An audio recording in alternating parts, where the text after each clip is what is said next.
예, 세계 각지 뉴스 현지 통신원 통해 직접 듣는 월드 리포트. 오늘은 독일 연결할 거고요. 베를린 계시는 이선영 통신원 연결돼 있습니다. 안녕하십니까?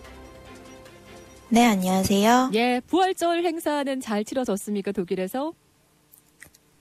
네, 지난주 금요일부터 월요일까지 부활절이었죠.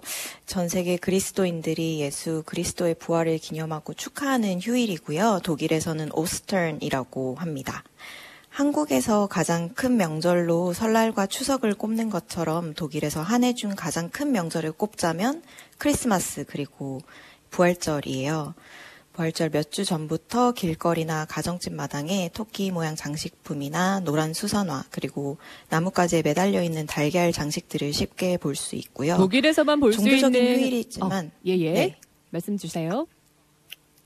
네, 종교적인 휴일이지만 시기적으로는 봄을 환영하는 봄맞이 시기이기도 해서 예. 학생들이 부활절 방학 기간을 맞아서 가족 단위로 1, 2주씩 휴가도 많이 떠납니다. 예. 자, 첫 번째 소식으로 이제 부활절 가볍게 들어봤고요. 또 기후 위기에 대한 이슈를 좀 전해 듣고 싶습니다. 지금 국내에서도 한국에서도 탄소 중립 녹색 성장 기본 계획안이라는 것을 이제 정부에서 발표를 했는데 좀 후퇴했다 이런 얘기가 있거든요. 독일 상황은 좀 어떻습니까? 네, 독일에서도 이런 기후 변화에 대해서 사람들이 위기의식을 많이 가지고 있고, 예. 한 시민운동 단체에서 거기에 그 경각심을 일으키고자 베를린 시의 기후 중립 달성 목표 시기를 기존 2045년에서 2030년으로 앞당기기 위해서 주민투표를 발의를 했습니다.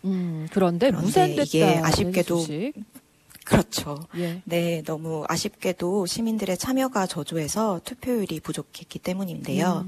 이 베를린 시내 탄소 배출량을 1990년 대비 95%로 줄이는 시점을 15년을 앞당겨서 2030년으로 의무화하자는 법률 개정안에 대한 찬반 투표에서 주민 다수가 찬성을 50.9%로 하긴 했지만 네. 투표율 자체가 낮아서 찬성자 수가 가결될 수 있는 기준인 25%에 달하지 않아서 아쉽게 부결이 됐습니다. 아, 그러니까 이제 탄소 중립 달성 목표 시기를 한 15년 정도 2030년으로 앞당기려고 했는데 찬성은 많았지만 투표율이 낮았다라는 말씀이신데요.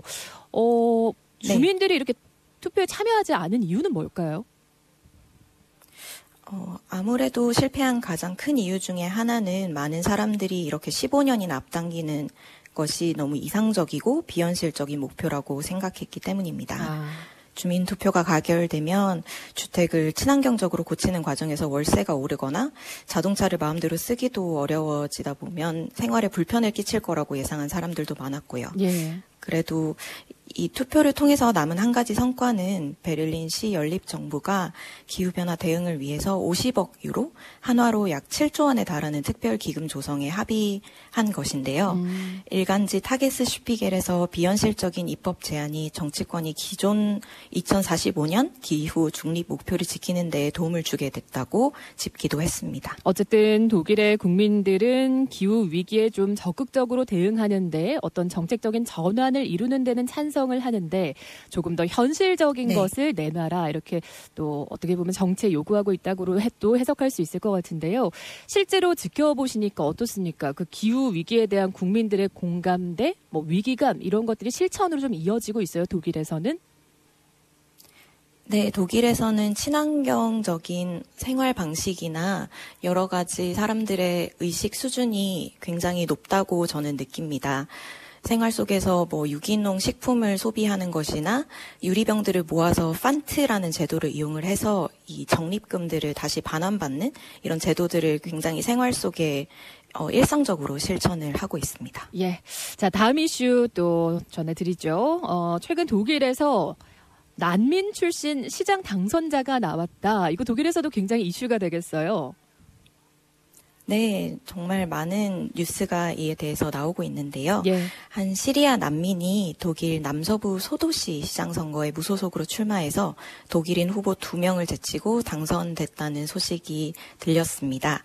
보수적인 시골에 가까운 오스텔스하임에서 시리아 출신으로 이 지역 시장 선거에 출마해 당선된 케이스로는 최초라고 합니다. 난민으로 그러면 그 독일에 정착하신 분인 거예요, 이분도? 네, 그렇다고 하는데요. 예. 이분은 2015년에 앙겔라 메르켈 당시 총리가 채택한 이주민 수용 정책 덕분에 터키, 그리스를 거쳐서 독일 땅을 밟으셨고 이 알쉐블이라는 당선자분은 그간 한 7년 동안 시청에서 일하면서 독일 시민권을 취득하셨다고 해요. 그리고 그 시민권을 바탕으로 이번 선거에 출마를 해서 가가호 방문하면서 지역 주민들의 신뢰를 얻어서 선거에서 좋은 결과를 얻었다고 합니다.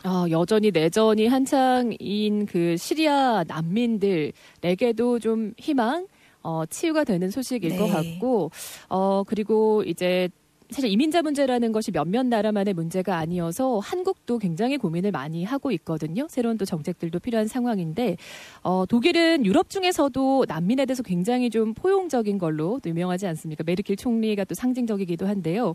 실제로 여론은 좀 어떤가요? 네, 말씀해 주신 대로 독일에서는 전반적으로 이민자를 환영하는 분위기입니다. 그리고 그 노동력 부족 문제를 해결하기 위해서 독일 정부에서는 최근에도 근로자의 이민 촉진 개혁을 추진한다는 소식을 밝혔는데요. 연간 6만 명의 해외 근로자들이 독일에 정착해서 부족한 일손을 채우게 하겠다는 목표입니다. 2023년을 살아가는 우리에게 다양성과 포용적인 태도는 선택이 아니라 이제 필수적인 덕목이라는 걸 상징적으로 보여주는 정책과 사례들이라고 생각이 들었습니다. 독일 계셔보시니까 이런 포용성을 가질 수 있는 독일의 힘은 뭐라고 생각이 되시던가요? 제 개인적으로 느끼는 것은 베를린만 하더라도 전 시민의 4분의 1이 이런 이주 배경이나 이주민, 이민 2세, 3세들이 같이 어우러져 살아가고 있고 다양한 언어들, 다양한 문화들을 거부감이나 좀 낯선 이질적인 것으로 바라보기보다는 호기심을 가지고 받아들이는 태도가 깔려 있는 것 같습니다.